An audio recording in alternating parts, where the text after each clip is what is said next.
প্রথমে মাংসটা কুটে ধুয়ে ভালোভাবে পরিষ্কার করে নিলাম। এটা ছিল ঈদের দিনের ছোট্ট একটা রান্না। ঈদের দিন ভিডিওটা করা ছিল, কিন্তু শেয়ার করা হয়নি ঈদের নানান ব্যস্ততার কারণে, তাই একটু দেরি হলেও আজ শেয়ার করলাম। এবারে মাংস রান্নার জন্য প্রস্তুত করার পালা। প্রথমে দিয়ে নিলাম সরিষার তেল, তারপরে একে একে সমস্ত পছন্দ মতো মশলাপাতি দিয়ে ম্যারিনেট করে ঢেকে দিলাম। এবার চলে আসলাম রান্নার কাছে।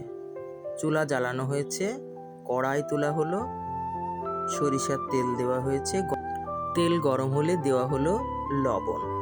এবার দেওয়া হলো আস্ত মৌরি, তেজপাতা, গরম মশলা, শুকনো মরিচ। সুন্দরভাবে ভাজা হলে, সেন্ট বের হলে দেওয়া হচ্ছে কাঁচামরিচ, পেঁয়াজ ও রসুন কুচি।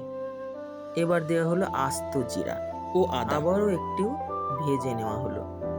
এই সময়তে ম্যারিনেট করা মাংসগুলো ঢেলে দেওয়া হলো।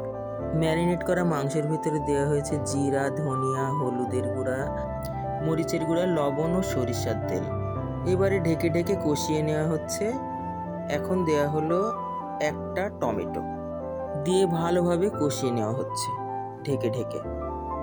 এবার দিয়ে নেওয়া হলো মিক্সড মশলা, মাংসের মিক্সড মশলা দিয়ে ভালোভাবে আবারও কষিয়ে নেওয়া হলো। সুন্দরভাবে তেল ছেড়ে দিয়েছে, কষানো কমপ্লিট।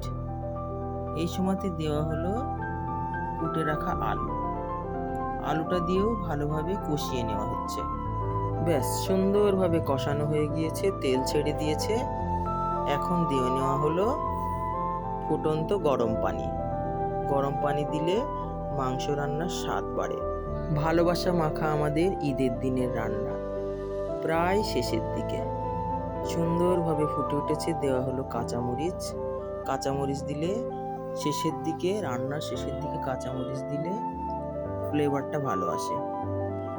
রান্নার শেষে দেওয়া হবে এখন ভাজা মশলাটা তৈরি করে নেওয়া হচ্ছে। ভাজা মশলা আছে পেঁয়াজ, রসুন, শুকনো মরিচ, জিরা এবং গরম মশলা।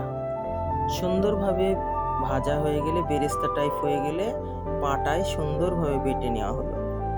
এইবার রান্না শেষে রান্নার ভিতরে দিয়ে সুন্দরভাবে নেড়ে নেওয়া হলো। ব্যাস, রান্না কমপ্লিট। রান্না এখন পরিবেশনের জন্য প্রস্তুত।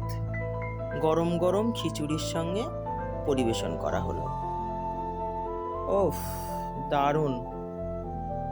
ঈদের দিনটা পুরোই জমে গেল।